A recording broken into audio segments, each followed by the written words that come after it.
ఎటువంటి కంటి సమస్యకైనా 100% ఆయుర్వేద పరిష్కారం సంజీవన్ నేత్రాలయ.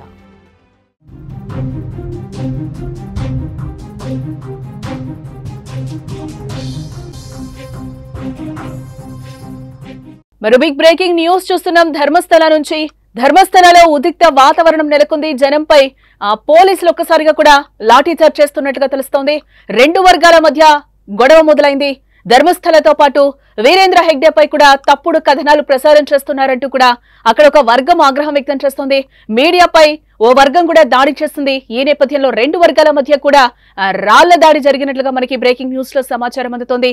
ధర్మస్థలలో భారీగా ఇప్పటికైతే పోలీసులు మోహరించినట్లు కూడా మనకి సమాచారం అందుతోంది. అలాగే మీడియాపై కూడా ఓ వర్గం దాడి చేసినట్లుగా కూడా తెలుస్తోంది. అక్కడ విజువల్స్ లో కూడా మనం క్లియర్ గా చూడొచ్చు. పోలీసులందరూ కూడా అక్కడ మోహరించారు. ఒక రకమైన ఉద్రిక్త భరిత వాతావరణం అయితే అక్కడ నెలకొందని కూడా మనం చెప్పొచ్చు. ఎస్, అక్కడ 9వ రోజు 13వ రోజు కూడా 13వ ప్లేస్ లో కూడా ఎలాంటి అవశేషాలు కూడా ఇప్పటి వరకు దొరకలేదు. ఒక్కసారిగా కూడా అక్కడ జనంపై లాఠీ చార్జ్ చేస్తున్నారు. పోలీసులందరూ కూడా అక్కడ గుమిగుడి ఉన్నట్లుగా కూడా మనకి తెలుస్తుంది. ఒక రకంగా లాఠీ చార్జ్ చేస్తున్న సిచ్యువేషన్ కనిపిస్తుంది. ఇక ఇదే అంశానికి సంబంధించిన మరింత సమాచారం మా న్యూస్ ఎడిటర్ తిరుమల అందిస్తారు. ఎస్ తిరుమల్. జానకి, యాక్చువల్ గా ధర్మస్థలలో ఊహించని విధంగా ఇవాళ ఉద్రిక్త వాతావరణం నెలకొంది. రెండు వర్గాల మధ్య ఒక యుద్ధ వాతావరణం కొంతకాలంగా కొనసాగుతోంది. ఎందుకంటే మొదటి నుంచి ధర్మస్థలలో ఎటువంటి శవాలు లేవు. ఎవరైతే భీమా విజిల్ బ్లోయర్ ఉన్నారో అతను చేసిన ఆరోపణలన్నీ ఉత్తివే. గడిచిన 9 రోజులుగా తవ్వకాలు జరుగుతూ వస్తున్నాయి. 13వ స్పాట్ తర్వాత అయినా అక్కడ అస్థిపంజరాలు దొరుకుతాయని చెప్పేసి చర్చ జరిగింది.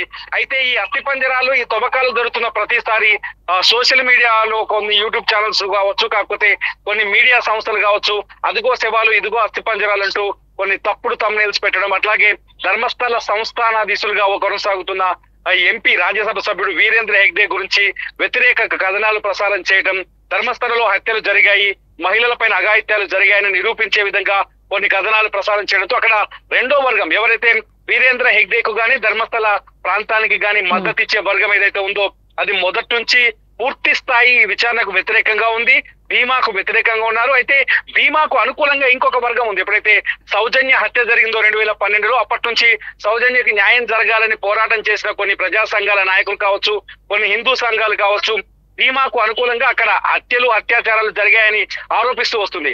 ఆ వర్గం ప్రోద్బలంతోనే ధర్మస్థల విలువ తగ్గే విధంగా కొద్ది రోజులుగా ఎప్పుడైతే ఈ 100 శవాల వ్యవహారం వెలుగులోకి వచ్చిందో అక్కడికి వచ్చిన నాటి నుంచి ధర్మస్థలకి పర్యాటకుల సంఖ్య తగ్గింది, భక్తుల సంఖ్య తగ్గిపోయింది.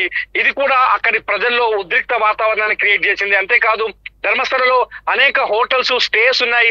ఇవన్నీ కూడా అక్కడ వ్యాపారాలపైన ప్రభావం తీవ్రంగా కనిపిస్తోంది. ఆలయ ప్రాశస్త్యం తగ్గిపోయింది.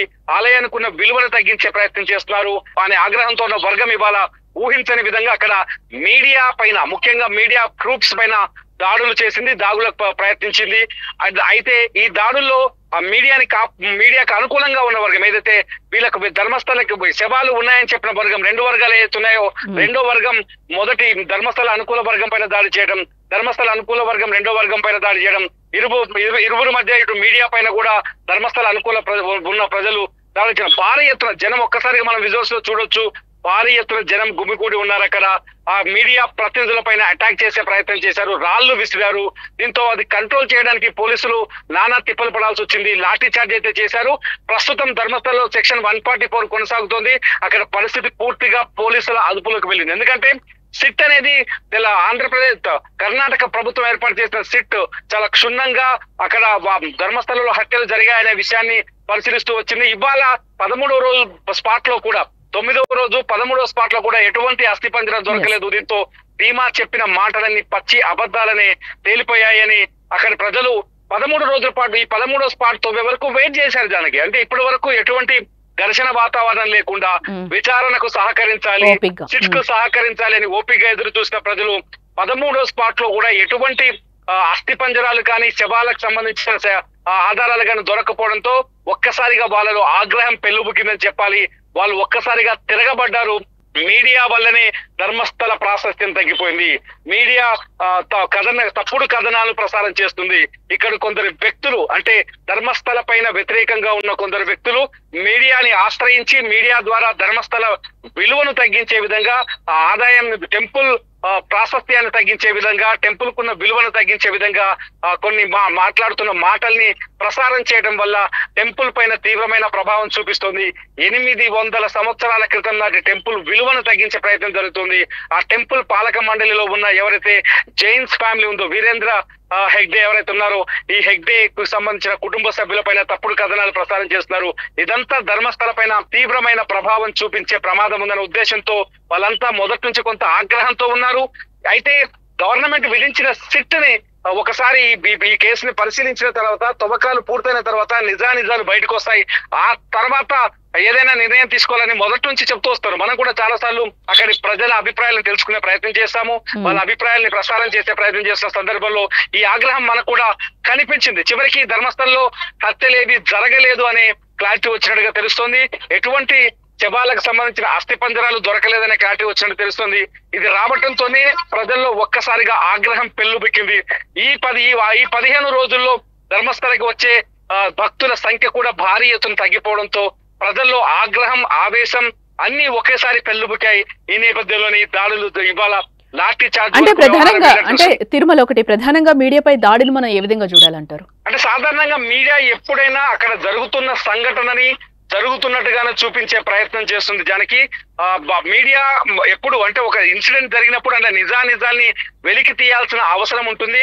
ఆ నిజాల్ని ప్రజలకి అందించే బాధ్యత మీడియా పైన ఉంది. కాబట్టి మీడియా ప్రసారం చేస్తున్న కథనాలు అక్కడ పరిస్థితులను బట్టి చేస్తూ వచ్చింది. కానీ ఇక్కడ ఒక సంఘటన ఏంటంటే, కొన్ని సోషల్ మీడియా ఛానళ్లు ఉద్దేశపూర్వకంగా సోషల్ మీడియా ఛానళ్లతో పాటు ఇతర రాష్ట్రాలకు సంబంధించిన మీడియా అంటే కర్ణాటకలో గానీ ధర్మస్థలంలో గానీ ఈ రిపోర్టింగ్ గానీ చేస్తున్న ఎక్కువ అక్కడ మీడియా సంస్థలు చూస్తే కన్నడ మీడియాతో పోలిస్తే తమిళనాడు అట్లాగే కేరళకు సంబంధించిన మీడియా సంస్థల హడావిడి ఎక్కువగా కనిపించింది. అక్కడ తెలుగు రాష్ట్రాల నుంచి 1-2 మీడియా సంస్థలు మాత్రమే అక్కడికి వెళ్ళాయి. అందులో మనం కూడా వెళ్ళాం.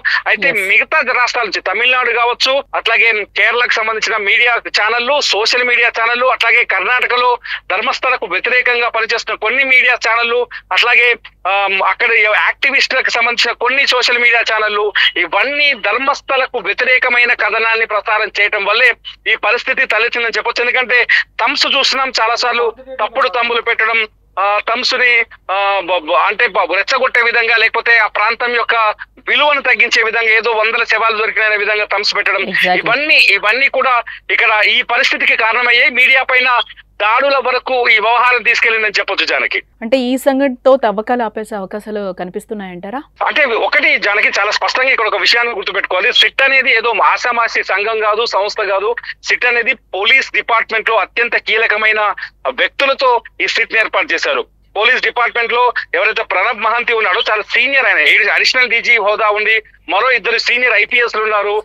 దాదాపు 30 మంది సిట్ బృందం ఉంది. ఒక కేసు పరిశీలనకు తీసుకున్న తర్వాత దాన్ని మొదటి నుంచి చివరి వరకు వెళ్లే వరకు ఏ కేసు విచారణ పూర్తి స్థాయిలో ఆగిపోదు.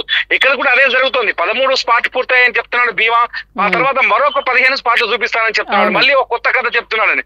సో ఈ సిట్ అతను చెప్పే మాటల్ని ఇంకొంత కూడా నమ్మకంగా ముందుకెళ్లే అవకాశాలు ఉండొచ్చు. లేకపోతే ఇక్కడ పార్ట్ 2 అంటే మొదటి పార్ట్ లో దొరికిన అవశేషాలు కొన్ని 6వ స్పాట్ లో కావచ్చు, 11వ స్పాట్ లో కావచ్చు, కొన్ని అవశేషాలు దొరికితే వాటి చుట్టూ కూడా కథనాలు ఉన్నాయి. అవి ఆత్మహత్యలకు సంబంధించిన కలేబరాలు తప్పితే అవి హత్యలకు సంబంధించినవి కాదనే చర్చ కూడా జరుగుతుంది. ఈ లోపు ఫోరెన్సిక్ రిపోర్ట్ కూడా వచ్చే ఛాన్స్ కనిపిస్తుంది. గడిచిన మరొక 20 రోజుల్లో ఫోరెన్సిక్ రిపోర్ట్ వచ్చిన తర్వాత తవ్వకాలు జరుపుతారా అనే ప్రశ్న కూడా కొనసాగుతుంది. ఎందుకంటే ఇప్పటికే దొరికిన అస్థికల పైన ఒక విచారణ రావాలి. సేమ్ టైం అతను చూపించిన 13 స్పాట్లలో తవ్వకాలు జరిపేటప్పుడు సిట్ కొన్ని జాగ్రత్తలు తీసుకుంది. ఆ జాగ్రత్తలు ఏంటంటే అక్కడ మట్టికి సంబంధించిన శాంపిల్స్ కూడా తీసుకుంది. ఆ శాంపిల్స్ ను కూడా ఫోరెన్సిక్ డిపార్ట్మెంట్ కి పంపించింది.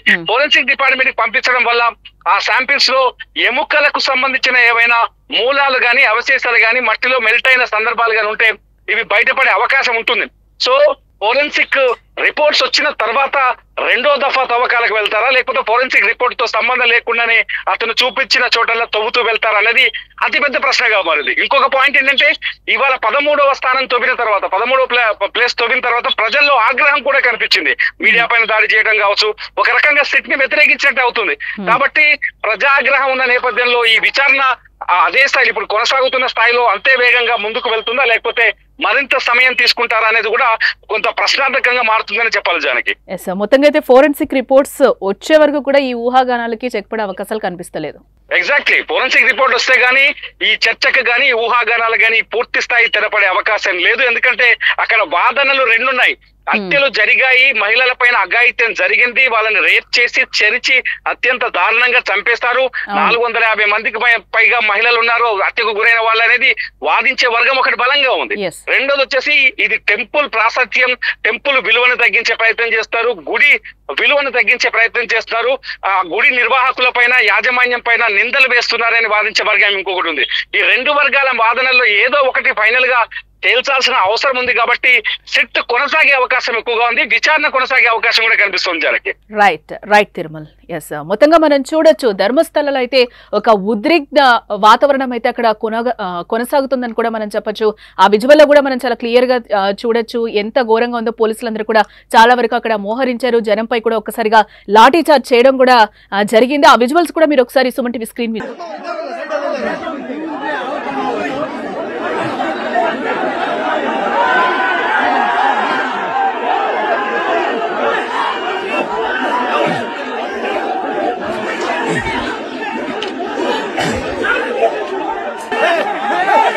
नहीं सुले वाले नंबर वोट यार मैं नहीं सुले वाले ले आज चलो चल रहे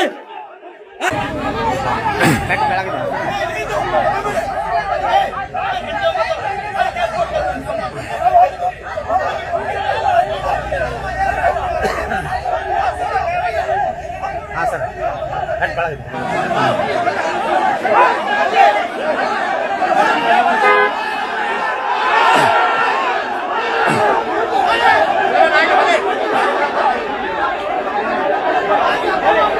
ధర్మస్థలలో ఉద్రిక్త పరిస్థితులు నెలకొన్నాయి. విజువల్స్ లో కూడా మనకి క్లియర్ గా కనిపిస్తుంది. పోలీసులందరూ కూడా అక్కడ చాలా వరకు మోహరించారు. అక్కడ జనాల్ని కూడా కంట్రోల్ చేయడం చాలా కష్టంగా మారిందని కూడా మనకి విజువల్ లో కనిపిస్తుంది. ఈ నేపథ్యంలోనే అక్కడ లాఠీ చార్జ్ కూడా చేశారు. అక్కడైతే రెండు వర్గాలుగా కూడా విడిపోయిన పరిస్థితి అయితే కనిపిస్తుంది. ధర్మస్థలకి అలాగే వీరేంద్ర హెగ్డే ఎవరైతే ఉన్నారో వారికి సపోర్ట్ గా చేస్తూ వాళ్ళ మీద అయితే మీడియా అసత్య ప్రచారాలు చేస్తుంది అంటూ కూడా అక్కడ ఒక వర్గం రెచ్చిపోయిన పరిస్థితి కనిపిస్తుంది. ఈ నేపథ్యంలోనే యూట్యూబర్స్ కావచ్చు అలాగే మీడియా ఛానళ్ల మీద కూడా ఒక వర్గం ఈ రోజు దాడి చేసినట్లు కూడా తెలుస్తుంది. అసత్య ప్రచారాలు ప్రసారం చేస్తుంది, నెగిటివ్ ఇన్ఫర్మేషన్ అంతా కూడా బయటకి వెళ్తుంది, ధర్మస్థల ప్రాశస్త్యాన్ని అంతా కూడా నాశనం చేస్తున్నారు అనే విధంగా ఒక వర్గం అయితే కూడా ఈ రోజు మీడియా ఛానళ్ల మీద అయితే దాడి చేసిన సిచ్యువేషన్స్ అయితే అక్కడ మనకి కనిపిస్తున్నాయి. ఈ నేపథ్యంలోనే అక్కడ లాఠీ చార్జ్ కూడా చేయాల్సి వచ్చిందని కూడా పోలీసులు కూడా ఒక సైడ్ నుంచి చెప్తున్నారు. ఈ రోజు ఏదైతే 9వ రోజు 13వ ప్లేస్ లో కూడా ఈరోజు ఎటువంటి అవశేషాలు కూడా దొరకని పరిస్థితులు కనిపిస్తున్నాయి. గత 15 రోజుల నుంచి కూడా అక్కడ ప్రజలు